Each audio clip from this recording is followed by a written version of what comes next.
can you take us back as to what was your very first encounter with mental health struggles, if you can recall? My very first encounter stemmed from negligence at home. Being a firstborn and then also just so much dysfunction at home, inclusive of an abusive household, you tend to have to take on a role that you didn't have to. In my case, I had to take on the role of being a parent. Welcome back to yet another episode of Sex Talks Podcast with me, your host, Selma Ndasilohenda Iyambo. As always, I'm super excited to be here with you, and I'm beyond grateful that you chose Sex Talks Podcast once again. If you're a first-time listener, welcome to the Sex Talks Podcast family. Here, we are all about creating an informed and educated society of young people who can openly have conversations about their sexual and mental health matters that society considers as a taboo, as well as those that our parents find very uncomfortable to discuss with us. We do this without any fear of judgment through the sharing of personal stories and hearing from experts in the field. We are recording yet another episode live from the Be Free Youth Campus thanks to our collaboration with the Be Free Studios under the One Economy Foundation. You can find this youth-friendly space at the Windhoek Multipurpose Youth Center or online at Be Free Namibia. And if ever you find yourself in Katutura, please do come say hi. We love to see and hear from you. Today we are diving into yet another very important topic, which is mental health struggles amongst young people. Suicide, self-harm, and depression. These are silent battles that young people are fighting behind closed doors. To help us unpack this, I'm joined by someone whose advocacy and personal journey make her a powerful voice in this conversation. Joining me in studio is Theopoline Hofeni. She is a lawyer by profession, passionate about bridging the intersection of law, health advocacy, and community empowerment.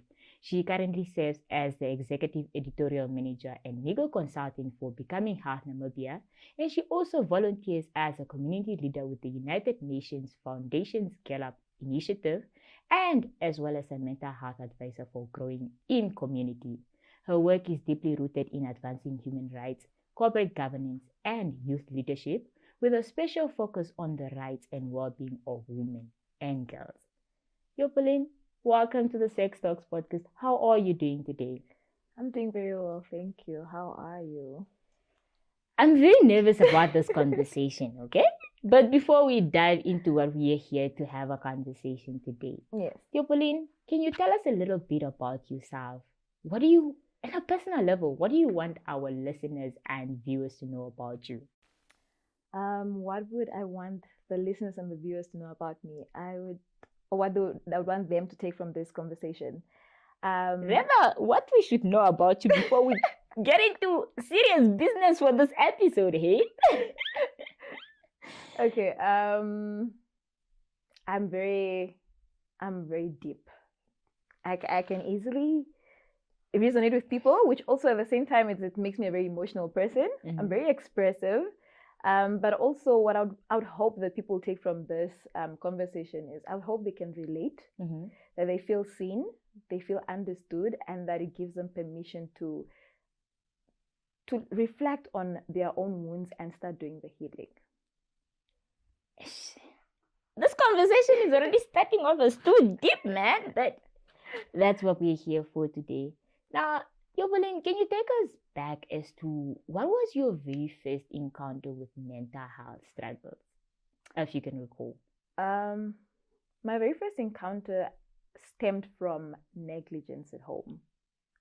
I think we often overlook emotional negligence, and it's very difficult to also understand it because it's not something that you see physically, but being a firstborn and then also just so much dysfunction at home, inclusive of an abusive household, you tend to have to take on a role that you didn't have to. In my case, I had to take on the role of being a parent. Mm-hmm. And in some cases, to some extent, I was also taking on the role of being my father's wife, his wife. Mm-hmm. So coming from an abusive household, I found myself most often than not having to place numerous roles, being a mother towards my younger siblings and also being my father's wife in terms of the responsibilities that I had to take up. And in that, I was taught at a young age, even though it was not said out verbally, you just sort of learn this idea that I can't be as expressive as everyone else. I'm not allowed to inconvenience everyone else. So because of that, I have to belittle myself. So whatever I feel, I have to suppress it. And I think that is where that was already the first indicator of, oh, I'm not doing well mentally, because I never was allowed to express what I really felt. And in that, I just suppressed all my emotions. Well, let's take it a little bit backwards. Okay. What was happening in your life at that time? What was life looking like? Were you still now in high school? Was it university? Or let's categorize early. Okay. Yes. My earliest memory of witnessing physical abuse at home between my parents, it was when I was in grade 5. And at the time, I think it's my mind is also fairly young. I can't comprehend anything, but I think it was that first incident that sort of triggered me, because it was just 1 second I was just sitting with my parents and everything's okay, and then the next second my dad just hit my mom.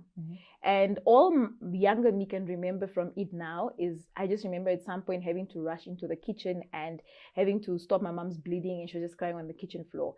And ever since then, I think I'm not sure if that's when it started, but I think that's when I first picked it up as a child. And in that, I found myself where most often than when it started happening more frequently, and now it was visible to my eye as well. So in that, my mom would often leave home as well. And then now the pressure fell back on me. And then around that time, a lot of things just started flipping. I was not exactly sure where it was stemming from, but also just I started to feel like an outcast around my cousins. I didn't feel like I could relate to them. My father also wasn't, maybe his form of expression is not the kindest. And in that, because at that time, my father was someone that I held to such high regards, it took a toll on me, because the specific words that he said that have stuck with me for so long. And I realized over time in doing my healing that most of my personality around the time before I was healed was based off of those words. So there was a point where he got angry over something, and he expressed to me that I was good for nothing, I was worthless, and I think over time I went around trying to prove that I was worth something. Yeah. So I always felt like I had to earn love. And around that time also, I was experiencing a lot of emotional bullying, where people always felt the need to pick on me, specifically in primary school. I was picked on emotionally, but it's so difficult to express that to the next person, say that you're being bullied, because it's not something that you can see physically. And that's where it started taking a toll on my self-esteem, and then also on my mental health as well, because being at home, it wasn't the kindest places. And I think it made it worse, because even my parents' arguments, most often than not, I would hear my name. And when you start hearing your name, even when not all the arguments are about you, it starts to feel like the reason why your parents are in this position or in this place, it's because of you. Had you just not been born, they wouldn't be going through this.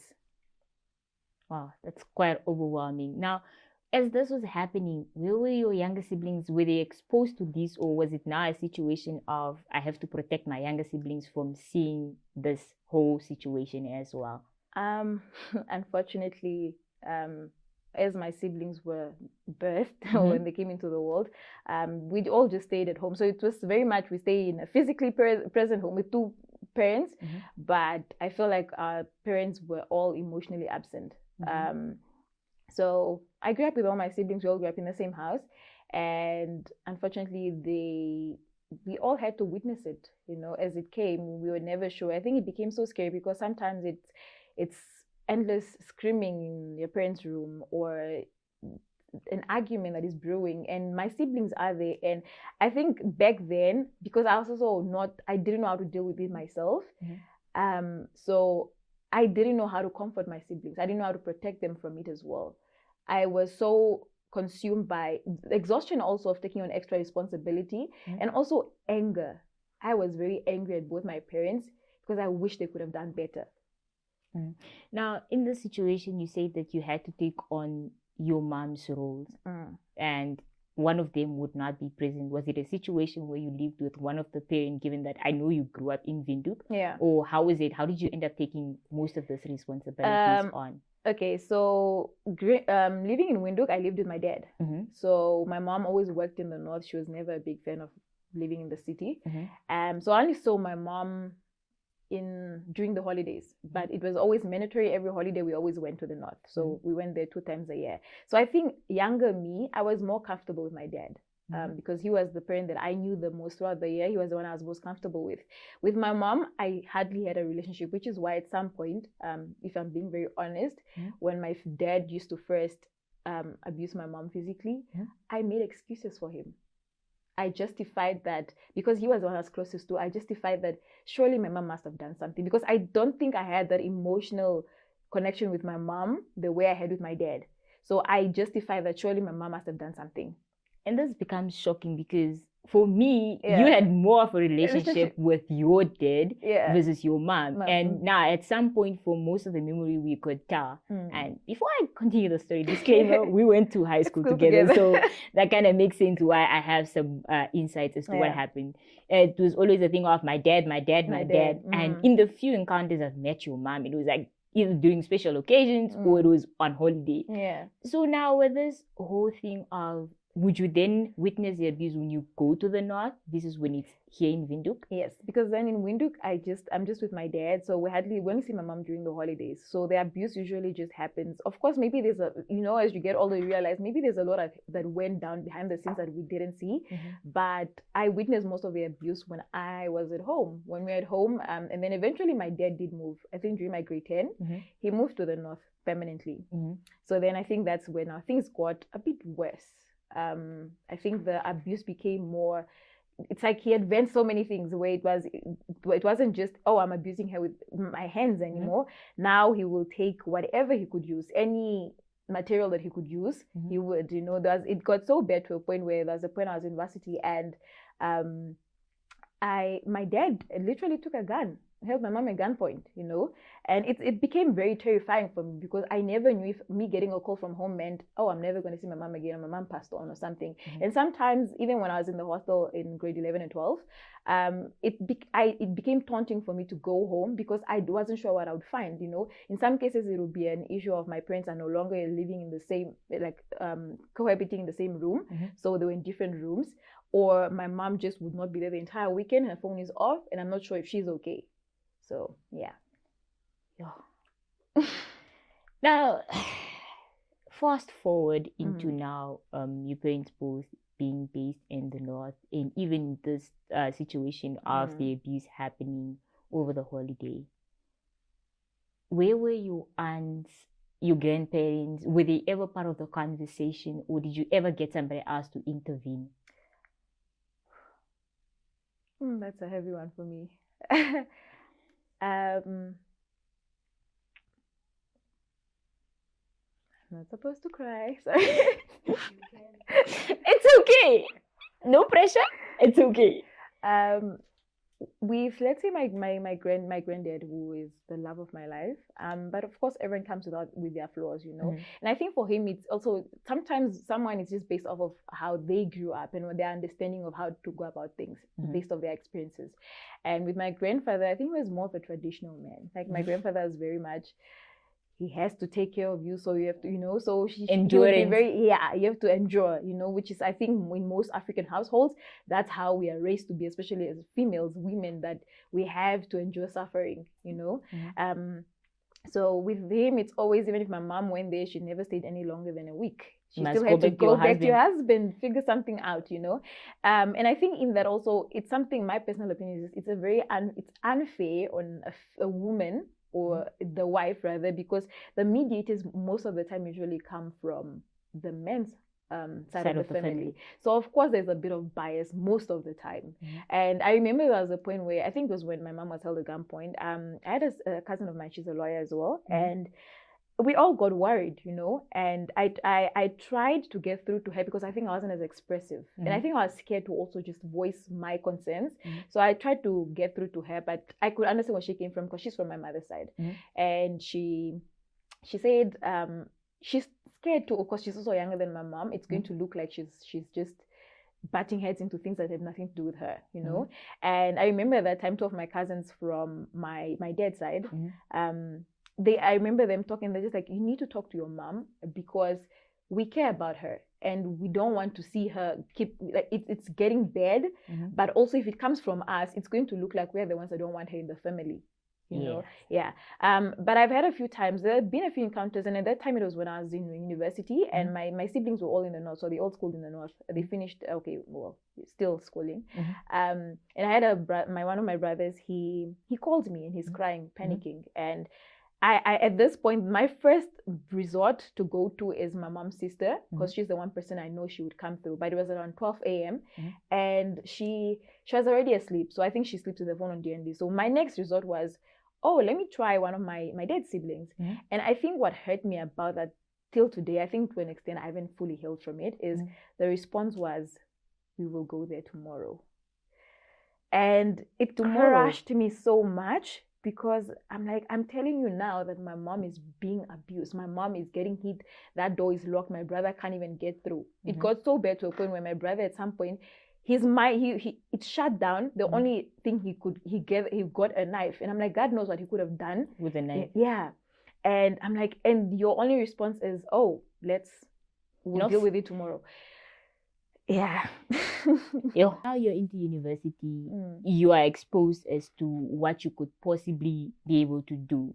Was there ever a point where you thought you could take it to the police with your mom or yourself to be able to seek help, or it's still one of those situations where you feel like you are overstepping because now you're way too younger and you are going into adult problems? I think my first resort was to talk to my mom. I remember at some point my brother, the second born, and we sat down with her, and we tried telling her that, because I think for the longest my mom's reason was always, I'm staying for you guys, the kids. And I think us sitting with her at that point, we are trying to tell her that, listen, we as your children are telling you, leave. And at this point, till today, it's one of those things that I can't fathom why she stays. Because I can't say that my mom depends on my dad financially, because my mom is one of the most hardworking women I know. So it's not like she's leaning on him financially. So she can easily leave. Where your children are telling you, leave, And I think for me, it got to a point where I was getting worried about my siblings, because it's starting to take an effect. And I see it with, especially the last born, I see that he's taking on tendencies that he picked up, and I can't blame him for it, because it's what he grew up seeing, So he's very short-tempered, and at some point when my mom would speak to him, there was even a point where he hit my mom back, and it crushed me, because I know I can't fully blame him. It's something that he's used to seeing, witnessing all his life.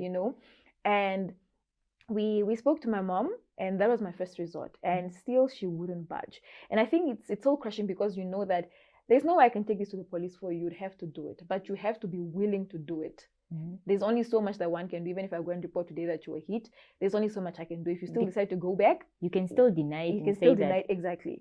So we tried speaking with her. We tried convincing her that, listen, me, your children are telling you that it's okay. You can step away from this, And she just would not budge, And I think till today, it's one of those things that I'm like, I can try to give you more grace, but I can't understand why you stayed. I can't understand why you put us through that as your children.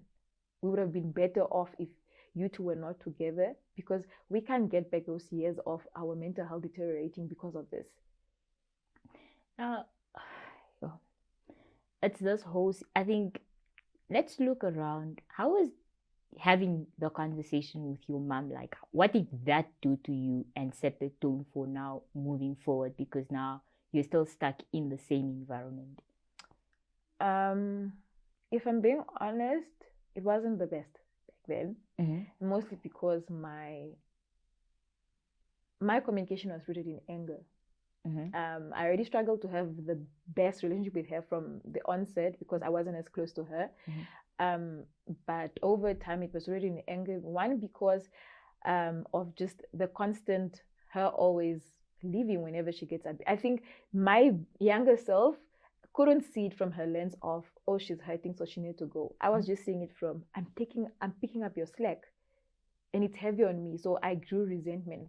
And then on top of that, I was angry also, because in that, my mom, she started having this perception of, I can always figure it out. And that has followed me throughout my life, where at times I say I'm tired, and my mom would just say, figure it out. No, I know you can handle it, And I'm like, it's not that I can't, and I always do, yes, but I wish that you would just put me in bubble wrap the way you do your other children sometimes.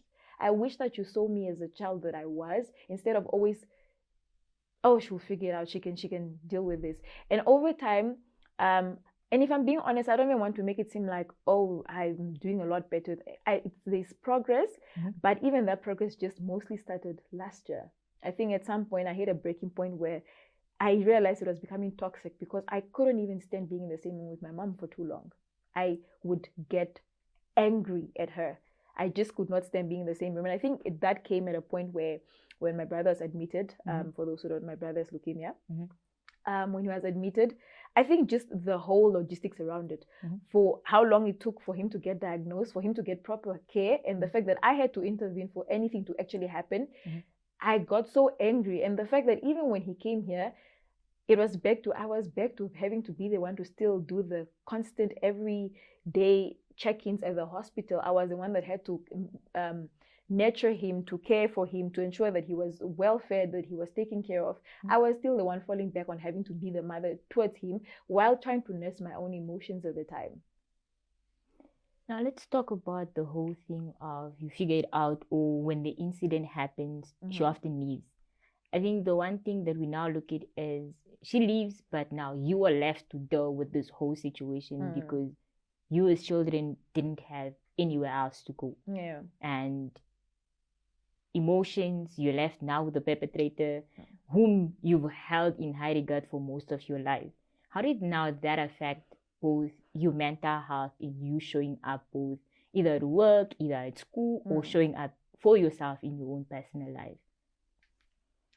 I think slowly but surely I started feeling suffocated. I started feeling suffocated, and I remember the first time I felt so suffocated was around my grade 10. And that was when I started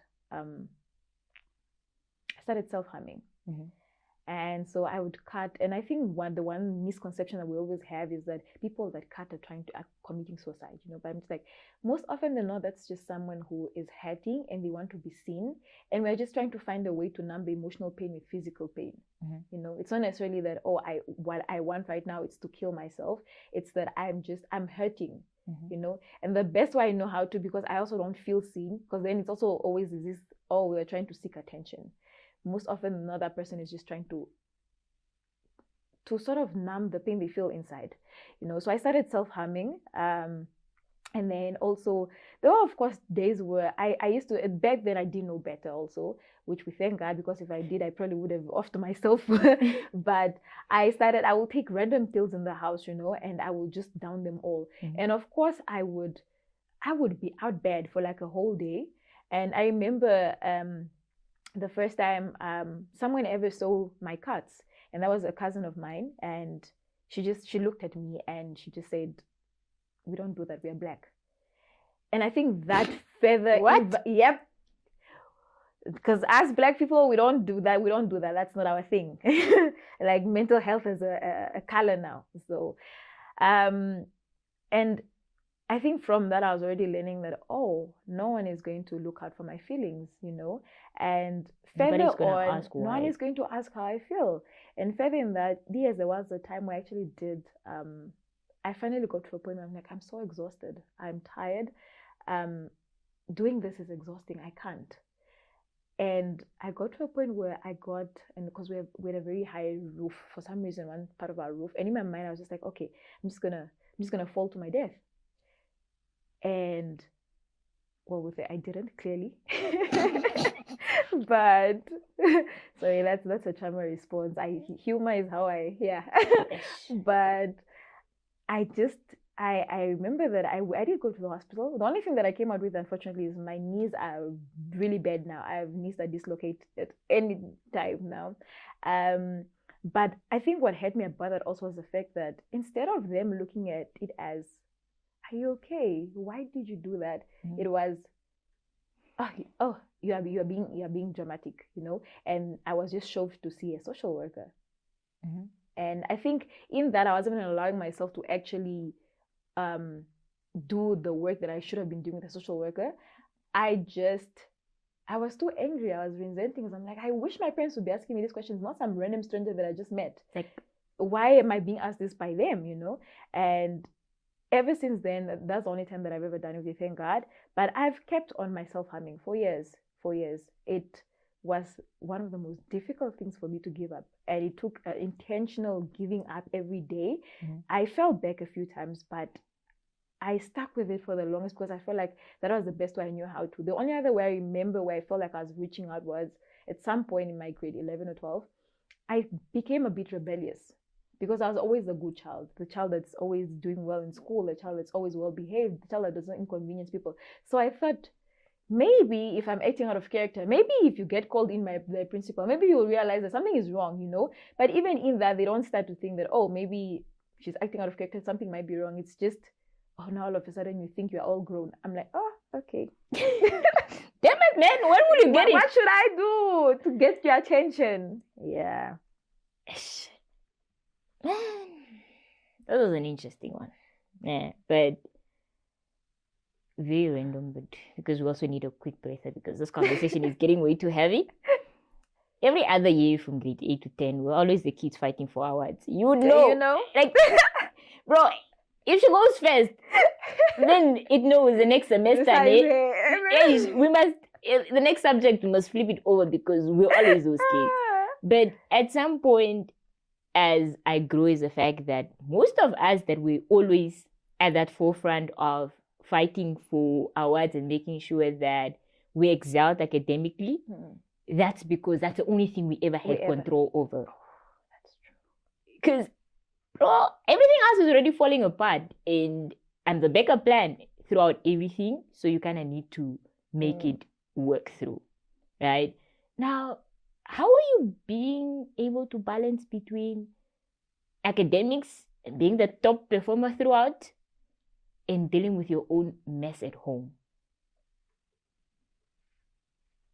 Because I don't think we ever saw it until grade 10. I think that was the time when I was like, yeah, there's something here. But how are you doing that effortlessly? Well, I wish it wasn't effortless. But I think back then also it was because my idea of, I was also, without realizing it, I was a reflection of what my mom was. I was also just enduring suffering.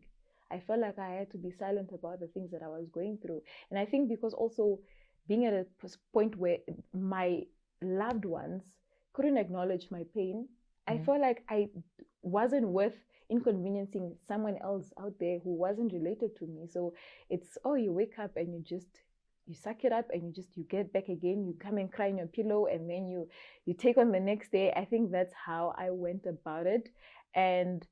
But even in that, I think so many things over time just started piling up. At some point, the cracks become visible. You get tired at some point. You get exhausted, which was now in grade 10. I think also just the living dynamics at the time were so difficult for me. I was living with an uncle who, it was so difficult because I'm with my cousins and I'm telling them, I don't think this man likes me. Or rather, maybe he doesn't like my parents and he's taking it out on me. And my cousins are like, no, but he's just like that. I'm just like, no, there's that. We get that. But there's just that thing that only I experience. And I know only I experience it. But because you're not even validating my feelings because I'm telling you this thing, And I think in grade 10, it got really bad. Because by then, even the cousins that I felt safest with, they eventually left the house. So I was stuck with this man where he was making my life a living hell, where he made me feel guilty for just existing in that house with him, And I struggled so much through that. And I think at that time also, that's just so much. Having to put up also with a lot of sexual assault from men. And I hate that for the most part it started at home. Oh, wait.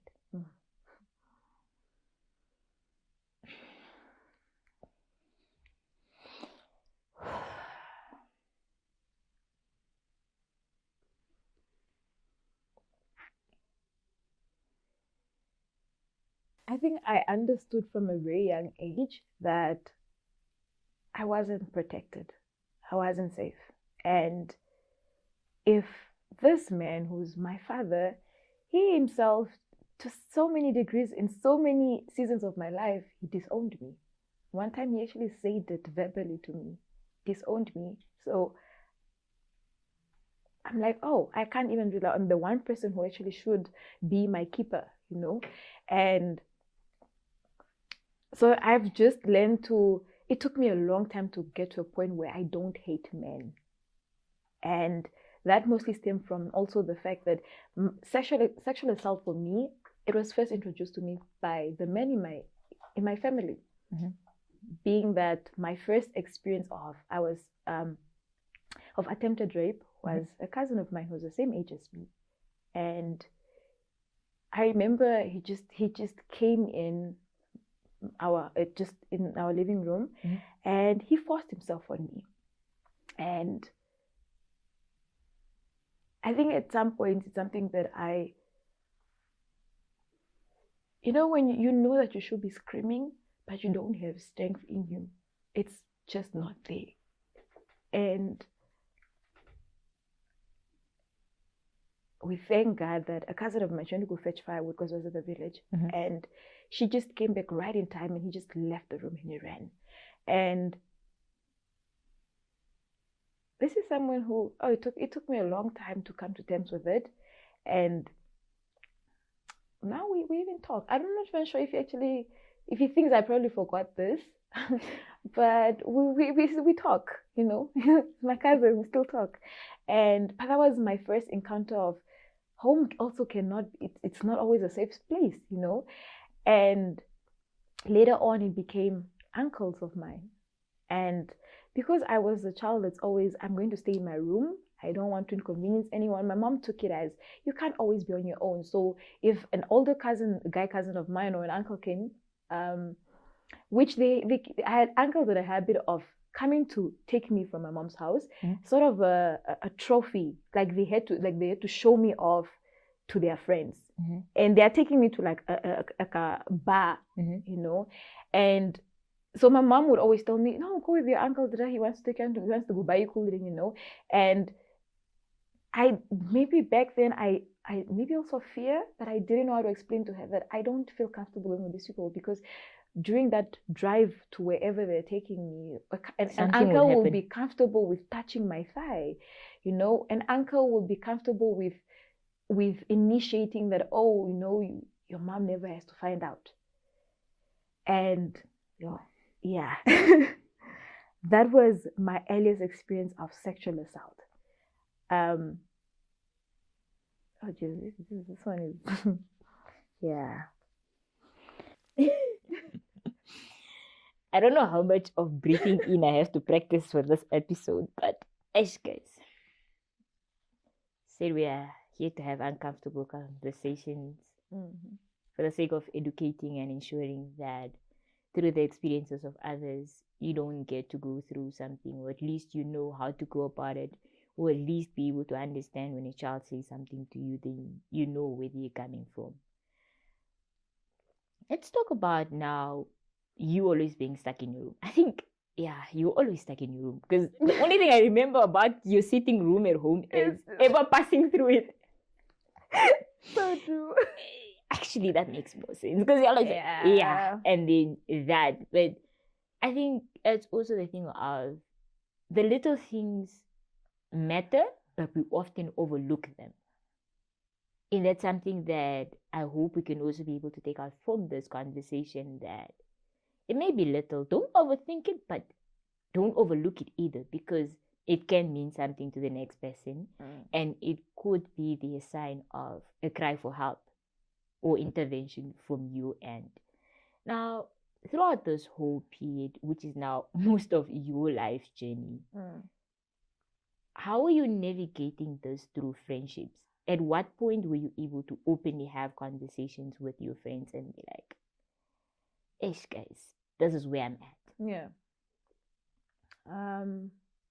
If I'm being honest, I think I had the most unhealthy friendships when I started out, in the sense that the first friendships I remember, well, this is like in high school, like let me say grade 8 to, grade 8, 9. The friends that I mostly attracted were friends that needed saving. And at that time, because it's something that I think for me, it mostly stemmed from, because I couldn't save my mom, I'm going to try and save the entire world. So I was going to walk on waters if I have to make sure that everyone else in the world is okay. And I think it's because deep down I carried guilt, but also this idea that I was a coward because I couldn't fix home. So I felt like I had to fix everyone else in the world. And in that, it became unhealthy because most of the friends that I had at that time were people that were going through, we're all going through a lot, we're going through something, but it became a thing of where they leaned so much on me that there was never a point where I was ever asked, are you okay? And I think my first time that I've ever experienced that was with you and Penny, actually. And I think that's where it's something that it stays with me for a very long time, because I don't think you understand how, if I'm being honest, I think you're actually the one that taught me how to open up, because I'm so used to being overlooked and everyone thinking that I can carry it so well that I didn't know that just someone simply coming to say, Twin, your marks are dropping. Is everything okay? Bro, I think that stemmed from the issue of the competition is dropping. Like, what must I do with my life? No, really, like, what must I do? So now the competition is not in the room with us anymore. The competition has left the room, so it kind of needed to make sense as to what's happening. Because I think even with myself, it was a situation of marks dropping was the first red flag. Yeah. I knew that if that happens, then the only backup you have is also now leaving the room. So what are you going to do with yourself in that whole situation of, it's just like, bro, like, I didn't anticipate what I found in the room. So it was just a thing of, I just need you to give me momentum to keep going. And that's what gives you the dynamics of, you really never know the little things that keeps the next person going. Because for me at that point, competition was essential. I needed it. I need the momentum to keep going. And that's what carried me through, because now it doesn't help when you constantly have, because we had a thing of the top 10s, top 5s at school. So it didn't help that now I had no one else to come in and, you know, battle out a position with 98. Like, you know, it didn't make sense. So I think that was where it stemmed from. And I was just like, you know what? Let's find out. And then drama bonding. Yeah. Guys, so it's like, so then at that point, I'm like, okay. And I think I was also just, you know, when you're just going about, like, you know that you have this wound, but like you're just going about life, you know. So I think you in that moment where you asked me, is something, what is wrong? Something not okay, because why are your marks dropping? And I think that's when I was like, I'm like, okay, I have to stop and actually start looking at my wounds. So something is not okay. I'm bleeding, you know.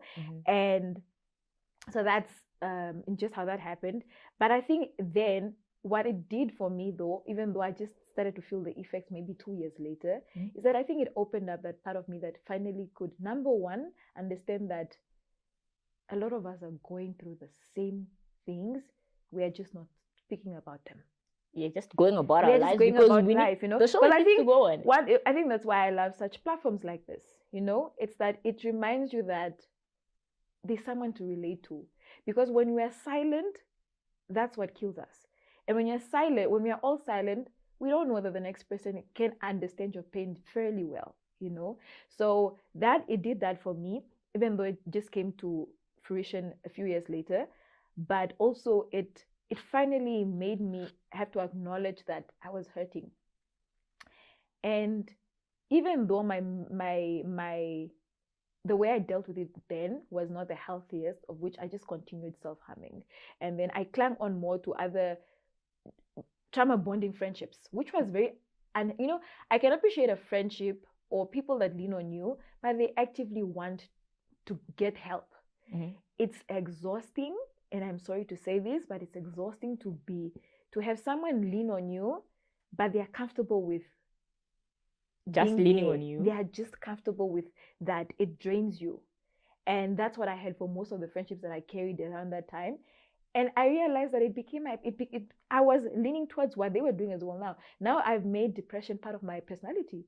And I'm like, I can't keep living like this. This is exhausting. I can't imagine the next person to hear me every day. It's just the same thing, but I'm not even trying to help myself, you know? And then only at some point when I went to grade 11, when I moved schools, you just left me. I'm so sorry. Bro, the girl just woke up one day, then she packed and she left. Listen, blame one of our English teacher's name. She was the one who said, listen, your child is too smart to be, like, her potential is going to waste. Take her to another school. I don't want, like, I don't think you guys understood. Like, so it just happened. Grade 10, results come out. The girl says, oh, by the way, guys, I'm not coming back. No, not I'm going. It was just a thing of, I'm not coming back, because it's like, the first day we're being allocated classes. Oh, the girl is nowhere to be found. The second day, I'm sorry, guys, nowhere to be found. Then I was like, I know where you live, but I'll just come look. Right, I'll just come look for you. Right? And then it's a situation, the gate is locked. Now how? You know? What must I do?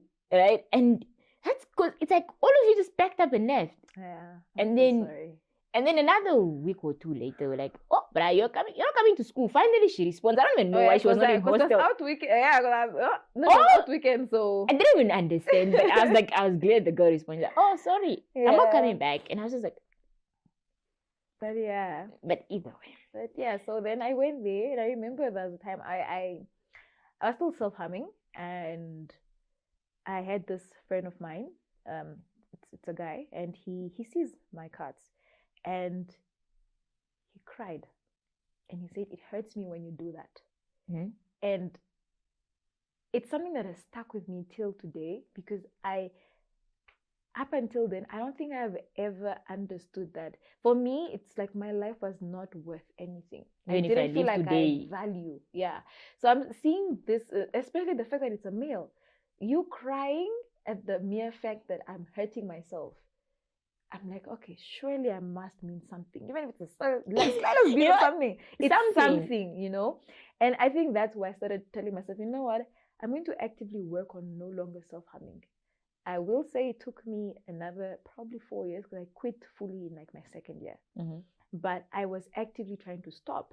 And in that also, I had to now navigate around, if I'm going to get better, I need to stop putting myself in spaces where I'm allowing things to trigger me, or being hurt, or being comfortable with this, you know? Mm-hmm. And in that also, I had to get to a point where I can't allow myself to be the person that everyone is constantly leaning on, but I'm not getting the help in return as well, you know? It doesn't have to be from them, but I need to get the help as well. I can't pour from an empty cup constantly. But let's be honest, guys. As much as you have life going on, yeah, like, I understand life gets overwhelming. I understand we all go through a lot. But even when you're going through a lot, when you get a break, which happens and you don't realize you're catching a break, but you realize that you have something going for yourself. Yeah. Just check up on your supportive friends. That would really go a long way. Like, you don't need to do the most. You don't need to do the Lord's work for them. But the fact that when you see light somewhere, pour it back onto someone else, because you don't know for how long they've been carrying you from an empty cup, just because they know how it feels to be that low. Yeah. And I think we need to have that, because as much as we're saying that it may not be from the same person, sorry, life is about carrying one another. Because if somebody else is carrying you, and you're not doing anything for them, it doesn't have to be a lot, but the little things that you can do for them can be able to make a difference to them. And I think that's very important, so that we just don't continue with this notion of, I'm going through a lot. Yeah.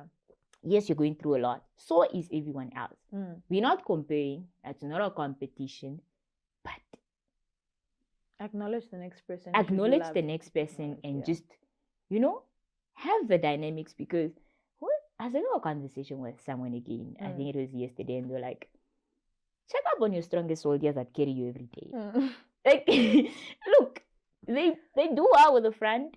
They do well because they have the guilt and they have the background of, I'm coming from a space where I haven't had anyone to carry me, and I wouldn't want anyone else to be in the same space. Yeah.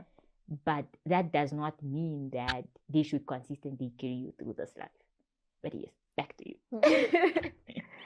But yeah, then after that, that's when now I've always been. I love writing, you know.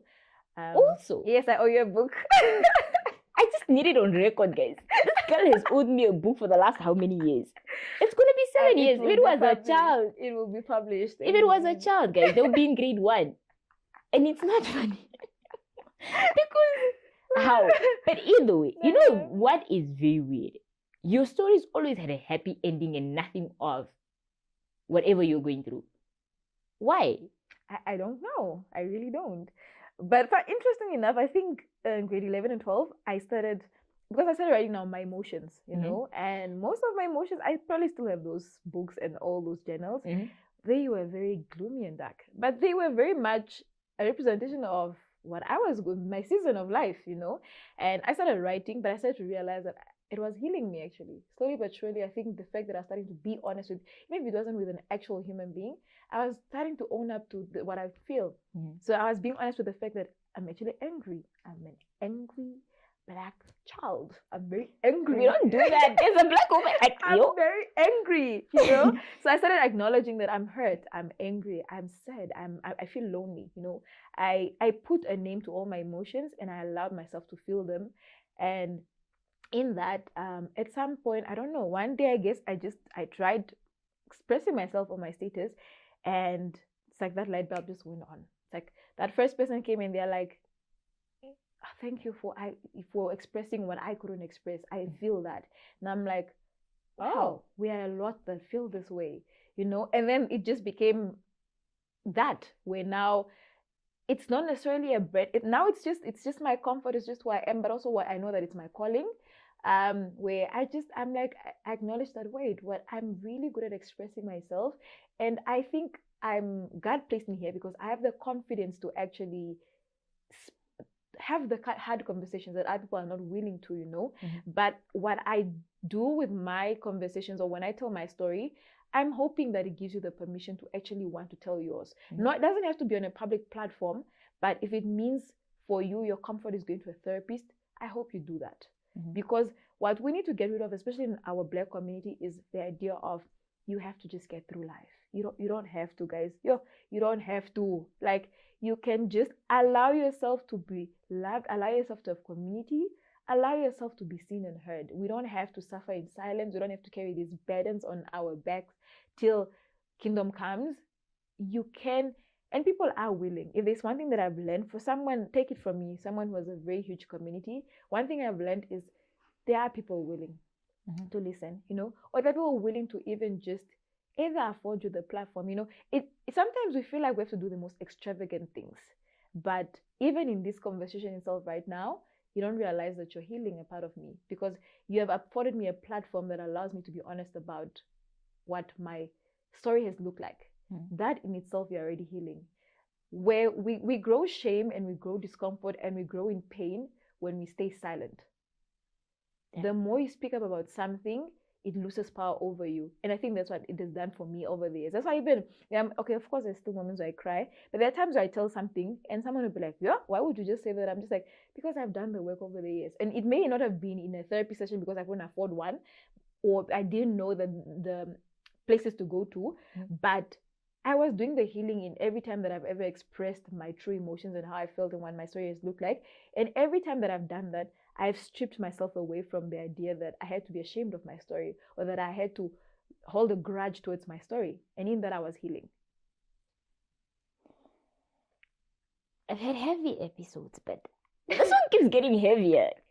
And yeah, let's talk about now your journey of transitioning and now realizing that you actually need help. And help looked different for you because you didn't get psychosocial support immediately. You had to do writing, you had to do expressing yourself, and you looked at other forms. Now, how did it look like when you transitioned into psychosocial support or help in terms of speaking to someone? Yeah. And how did the work you've done in the past prior to seeking help support you or help you to better be in a position to get the actual help that you are currently getting? Okay. I thank God that naturally I'm a very curious child, so that means that I'm always constantly trying to learn something new. And in that, back then for me, which back then is probably even just like 4 years ago, 3 years ago, for me it looked like at some point understanding that there are people with a shared story, a story that it may not have been my lived experience, but I understand it because I've had a similar experience. So for me, it looked like listening to podcasts. Like for me, one of my favorite podcasts is Wisdom and Wellness. I like to listen to the people that come on there, different lived experiences, but some of them are so familiar that you're like, oh wow, I can relate to that, So for me, podcasts were one of those things that I did at first that were not, it wasn't professional help, but it was helping me come to an understanding of putting a name to some of the seasons of my life and where I am, and writing for me, of course. So by the time that I got to a point, that was like in my final year, I started. That was now when I was comfortable enough, because sometimes we're also aware that there are platforms, that you can go to, let's say, Left Line Chatline. We know those things, but also there's just that discomfort where you feel like, but it's a total stranger, So I think I came to a point where finally I was comfortable with, let me try someone new. And also sometimes I think the mindset of, because they don't know me in my personal life, they can come follow me and come, we talk here and we leave it here. So it doesn't like, follow me. What? I'm willing to try a psychologist. So I tried one on campus. We had, I tried one and we did a few sessions, and I love that. Of course, sometimes one thing I learned about also, let's say, seeking help, trying a therapist. I need to also I want people to also acknowledge that it's okay if the first therapist you try is not necessarily suited best to you. You can go around looking for someone that you feel best seen by, because we're still human at the end of the day. We're all flawed. So I love the work that we did. It wasn't deep work, but it was a start for me. And I was like, okay, I like the idea of this. And then at the time, I started now asking around. I'm like, can you guys suggest therapists? If anyone knows of a therapist or a psychologist, anyone just suggest for me that I can start seeing. And around that time, it's not necessarily I didn't even have the funds to actually get one. And then I met this lady, Mbushe. I love that lady. I met her through a friend of mine, Tuilika. Tuilika suggested me to her. That no, I have this friend. Because I don't know, God just I guess told her that, hey, I want you to help someone, get help, with their mental health, And Tulika thought of me when she saw it on her status, and then she referred me to her, and she paid for my first sessions that I've ever done, which was with Philippe Trust Namibia. And so it's just for those that might want to do it, it's just $100 per session, So it's affordable enough for someone who might have a few bucks. You can, cater to that. And so I started seeing her weekly. So I would see her every Wednesday, and I started unpacking. And what I love so much about therapy, especially when you go to a professional, is that they nudge you enough in the right direction for you to realize that sometimes what you think is the problem is not even the problem. We bury the very root of it so deep that we don't realize that, what I thought I was even angry about, something what I'm angry about, it's deeper than that, So that's what I started. I started doing that work when I was now starting from the very root of my tree. I'm now trying to see, okay, this is where it stemmed from. This is what I'm angry about, And so I started with therapy. I think I kept it up for 6 months with her, and by then I think I'm just grateful that it made it easier for me to step into that, because I wasn't struggling with expressing myself, because I was already used to doing it on my status. I already used to do it in my writing. So by then I was already self-aware enough to understand most of my emotions that I was expressing to this person. yeah, and then after that, I have seen another therapist, but this was on my own accord. But by here, it's just sort of nursing these wounds that sometimes things were triggered, you know. So I was nursing wounds also, but also because I realized that there are certain things that we don't realize that we end up just pushing at the back because you just want to avoid them. I never want to think of this thing ever again. And that was what I had to start dealing with, you know. And yeah, I can never not recommend getting professional help enough.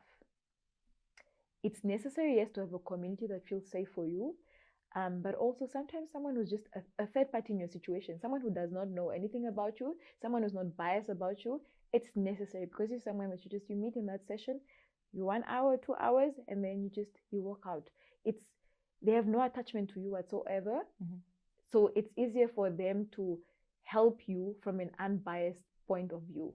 And I highly recommend getting professional help. You've mentioned that you went to Philippi and your early years of now seeking professional help. What was it like? Is it like, because we now have different centers that offer psychosocial support, was this Christian based, or was it just like a normal therapy center where anyone can go? Yeah, okay. So with Philippi Trust, their counseling it's Christian based, you know.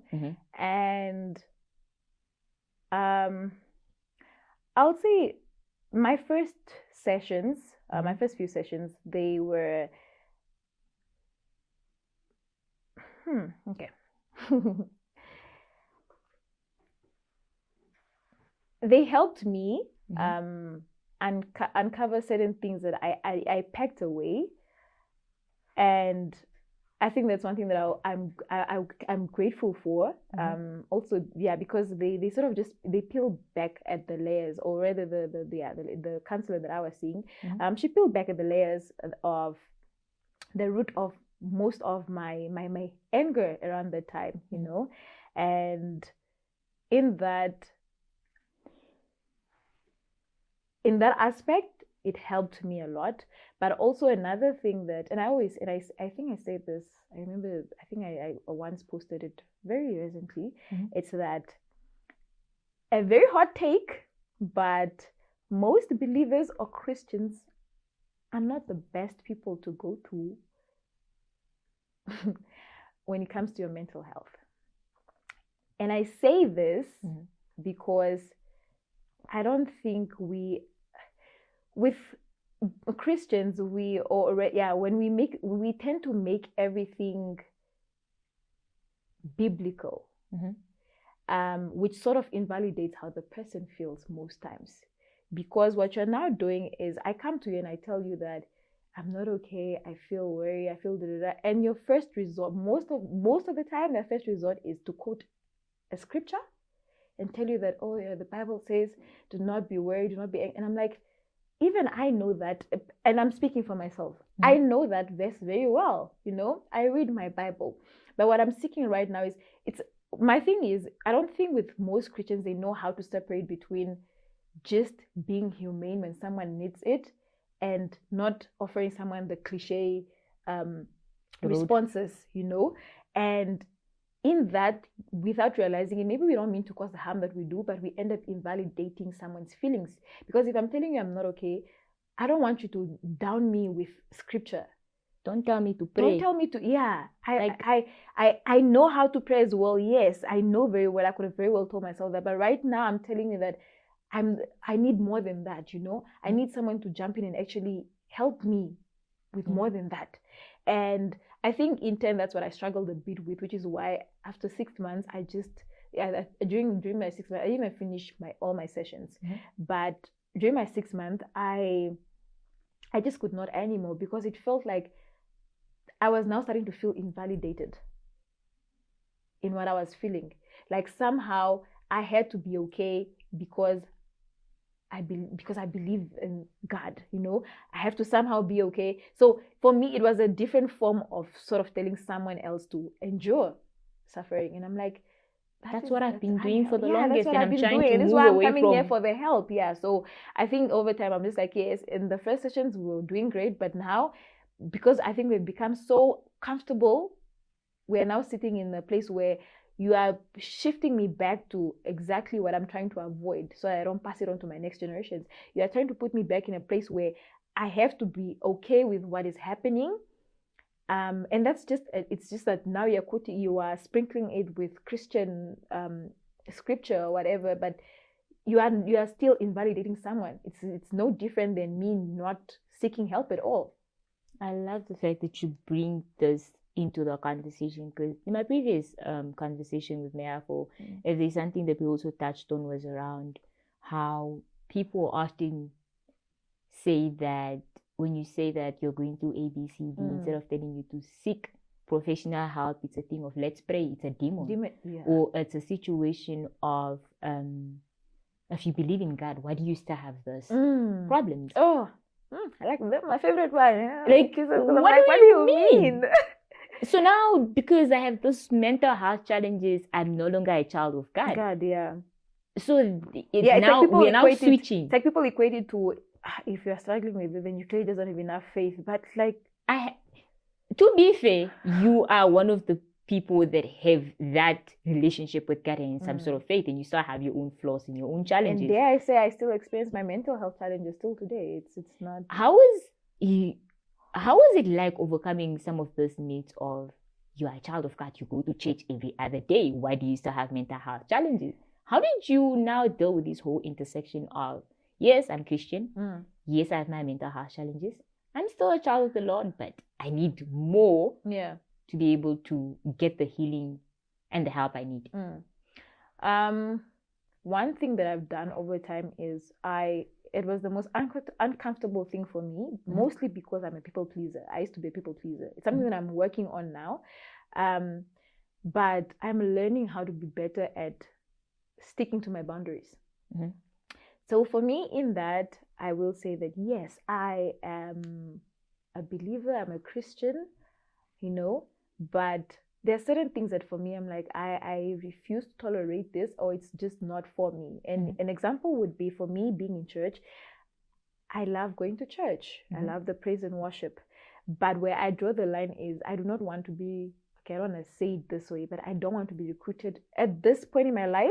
It could change at some point, but I don't want to be recruited into, I think different churches call it a different thing. Because when I was at CRC, it's home cell. At Every Nation, it's called a connect group. So it's like you're paired up with someone or a group of people, and it's sort of like, I guess they become your mentor.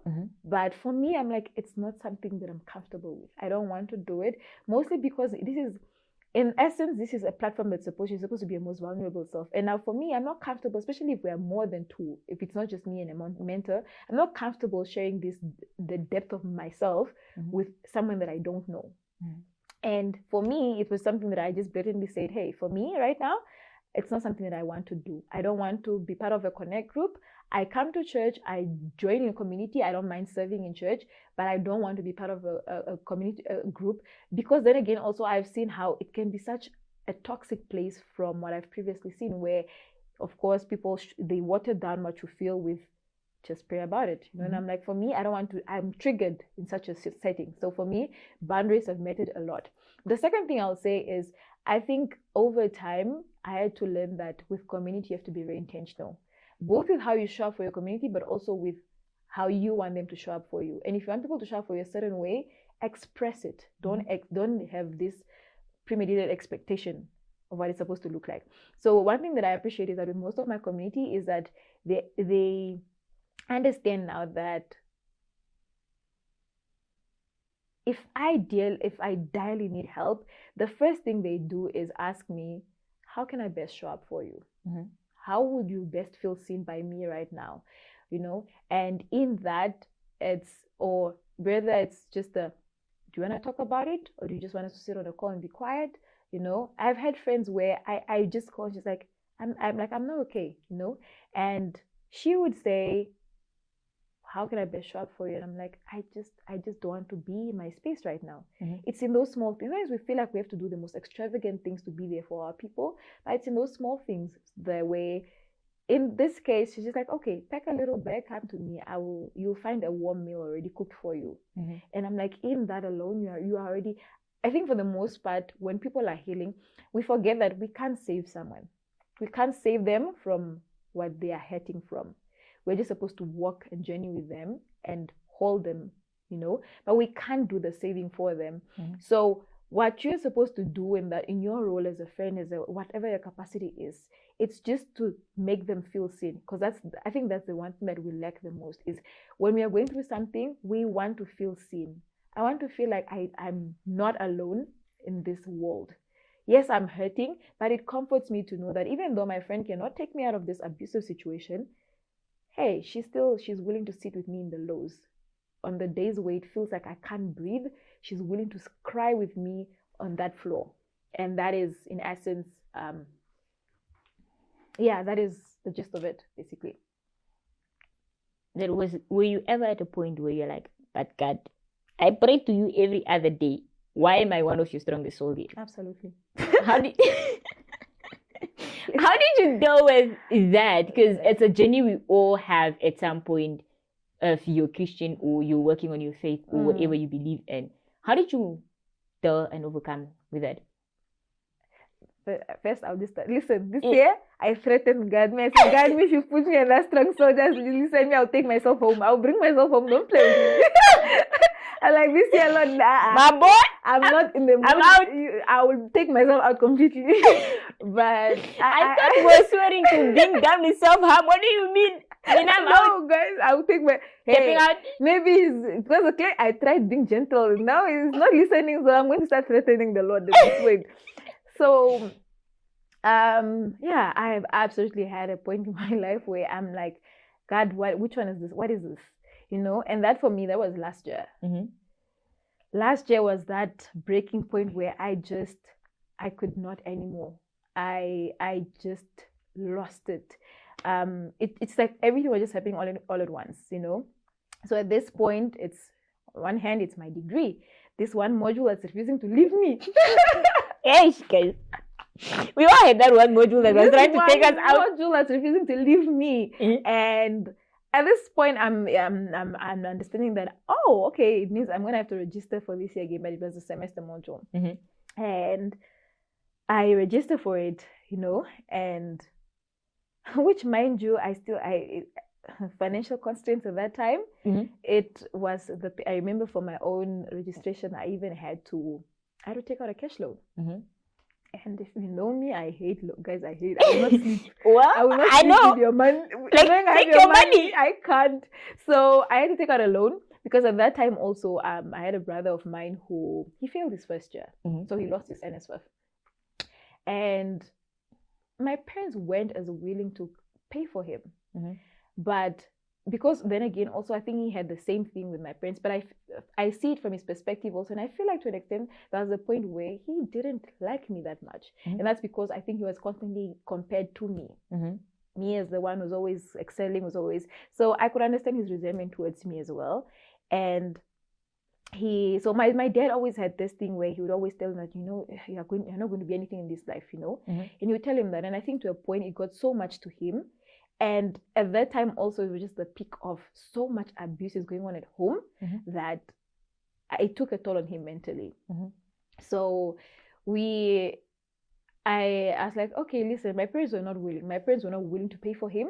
And I told him, for me, it was a thing of, I'm not going to let you take a gap year, because that is just going to further validate what my father is saying to you. And you're going to further feel like, you really won't become anything. But you've also been in his shoes before, so you know where it's coming from. So I'm like, listen, I'm going to, if it means I have to work 4 jobs, I'm going to do it. All I need from you is that I want you to study as hard as you can and make sure that you pass this year. I will work those jobs. I'll find those jobs some way, somehow, which, by the way, I did end up working 4 jobs. Hey, times were tough. But we thank God for the provision, because in the season where I really needed those jobs, God came through. And I was working, so even the money that I saved up by then was just for his registration. I didn't account for the fact that I would have to actually do this module. Being a parent is So hard, guys. it really is. I'm not even one. But yes. But I get you. But so it's that, and then at the time, it was also my mom's last born. Now he was diagnosed with leukemia. Mm-hmm. And I think that was my breaking point, because prior to that, my brother had been sick for 4 months. Mm-hmm. It's just that he's in the north, so I wasn't as I couldn't see him every day visibly to know that, oh, he was sick, you know. So I remember when I was still writing my exams in September, the following in 2023, I know that he was sick. I'm like, oh, okay, it will just pass by. The following month, here again, he's still sick. I'm like, I guess everything's okay. Did you take the boy to the hospital? They just, you know, at the clinic. I was like, clinic? Okay. And then I think now November, that's when I got so fed up. I got tired. And I think by then my brother in his mind, he gathered that only I will take him serious. So he took my mom's phone and he said, I'm not okay. At this point, I'm so infuriated because I think I was angry with my parents because I shouldn't be doing a better job at being a parent towards your child better than you. You've had other kids before. So I finally then, I call my friends that were doctors, and I'm like, do you know any doctor that can see my brother in the north? And they gave me suggestions, and then I called my mom, and I was really angry, and I'm like, listen, I will send you whatever money you need. Take the child. I need you to do is just wake up, go with the child. And then he got admitted in the hospital for 3 weeks, and they couldn't find out what the problem was. So it was translated, because also his iron was low, you know, and because there's no blood. So they said he had anemia. He goes back to school. He fainted on the first day of school. So he went back again. He was admitted for 3 weeks. But by the time, I think I had a cousin of mine who sent me a picture of him. Like, this boy barely had meat on him. There was nothing. Like, he's so small. You could tell like, this child is 13 years. Why would you guys live with your own child and think it's okay? Like, something is not wrong. And so by then, around that time in January, now it was beginning of January, I was at work and I get the call from my mom, and she says, yeah, he has cancer. And I remember just everything just went blurry. I think that for me it was just that breaking point. I'm like, God, I'm already fighting with financial constraints. I'm already battling with one. What do you want from me? One sibling who is I think at that point my brother was probably suicidal, or he just was depressed. And I'm like, I'm dealing with this child. I had a fallout with my dad because most of last year I had my dad blocked. I reached a point where I'm like, I'm not saying I'm cutting you off forever, but I'm at a point where you're doing more harm to me mentally.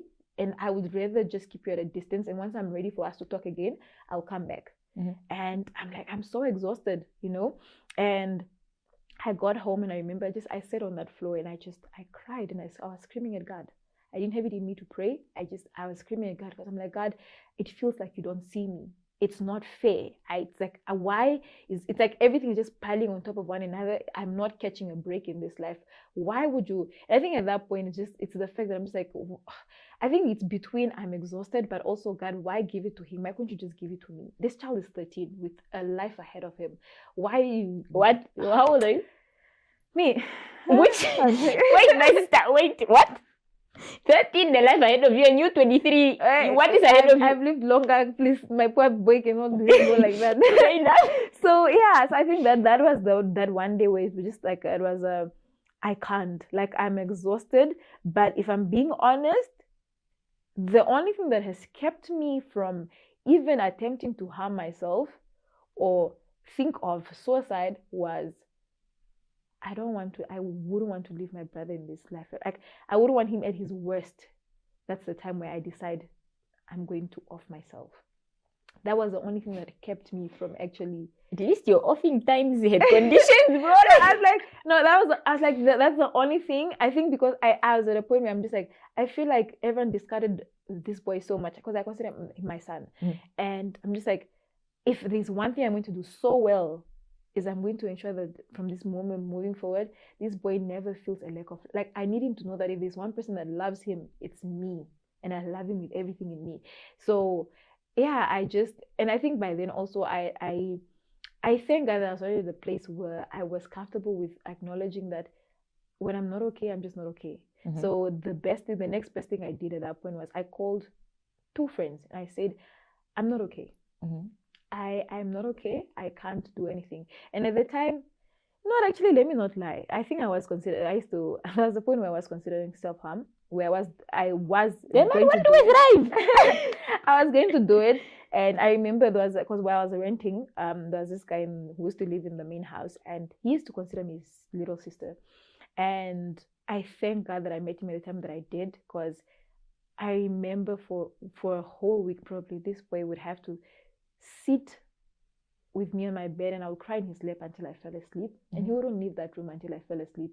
And by then he had to remove any sharp object in my room, like be it a scissor, a knife. I wasn't allowed to have anything in my room that was sharp.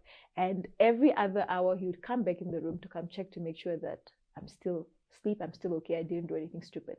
And I thank him at the time. And I think in that, without me realizing it subconsciously, the fact that I felt like I had one person who just could see me, someone who actually cared about me, even if it was in just the smallest ways, it kept me afloat. Now, for any person that is currently listening to this conversation that they may feel like they're suffocating or drowning in silence, what message do you want to give to them right now? One, it's acknowledge. It's okay to not be okay. Sometimes we carry it subconsciously where we feel like, let me just get through the day. When a day becomes a week becomes a month, and now it just becomes a part of your daily living, your habit, where you now just have made it let me get through it. And if I could get through it yesterday, surely I can get through it today again, So number one, please learn to acknowledge your emotions. It's okay to not be okay. It's okay to take time off and tend to your well-being, to fill your cup. And it's okay to seek help. I think nowadays we have made seeking help to be this whole, it has to be an extravagant thing, or you have to be on a public platform, but you can seek help through, if there's someone where you feel like they're a safe person, a friend that you have, that you feel, man, I always feel like I can be myself with this person. You can start there. You don't have to start with a therapist, a psychologist, a social worker. You can just start with that one person that you're comfortable with. But even if you're not, you can also just start with journaling. Get a book. Start writing down your emotions. That's where I started. And it took me so many years of writing before I got to a point where I was comfortable with even seeking help from a friend. And then that just integrated to, let me get professional help. And you just do that, and don't try and solve everything all at once. It will overwhelm you. Start with one little thing. Start with just focusing on what you can do today. And before you know it, it's been a year, and you are not in this. Trust me, you will not be in the same place you were a year from today. Yeah. Okay. We're now moving on to my most favorite part of the show. At least now my mood is lifted. Yo, hi. But those are the essential conversations we strive to have here. Now, onto the quickfire segment, we have 3 questions which you get to answer with the first word or first thought that comes to mind. Okay. And your first question is, what's that one myth about depression or self-harm that you needed to be scratched from the surface of the earth? Oh, I think the one that comes to mind first is that when you self-harm, you're just attention seeking. We're not attention seeking. It's an alarm. It's an alert. Yeah. And if you can be able to intervene, please do intervene, because attention is definitely not what they're looking for. Because I don't think at that point somebody actually had the thoughts of, I need attention. I need attention, yeah. Because they just need to be seen and validated and to be helped. And that's definitely not attention seeking. Can I just add another one? With depression, I think one misconception that we mostly have also is that someone who's depressed is always suicidal. That's not always the case. Wow. Someone could just be having a mental challenge, but they're not necessarily suicidal. Amazing. Your second question is, what's that one healthy coping mechanism that you could recommend to someone to do on the days when they're struggling? I'm a big advocate for writing, guys. Journaling will save you. Sit down with yourself and write your emotions. It doesn't have to be in a book. It can be in your notes app, or even just talk out loud with yourself. Just sit down and actually do reflections. It's necessary work. You become, number one, it makes you more self-aware, but also you start to acknowledge certain things that when you stay silent too long, you sort of just avoid them. Wow. Your last question is, what's that one piece of advice that you wished somebody told you when you're at your lowest? Before you knew about any of this health stuff. When I was at my lowest, that I'm inherently worth it. Like I have worth. And it does not stem from what I offer, my status, my social status quo, whatever the case is. I have worth simply because I'm human, simply because I just am, And I think if most of us believed that more, we would go about life doing life a lot differently, instead of going about life feeling like we constantly have to prove a point or we have to earn love from the next person. And with that being said, we've come to the end of today's episode. This is episode 2 of season 4. Yes, we've come a long way, but we still have a long way to go.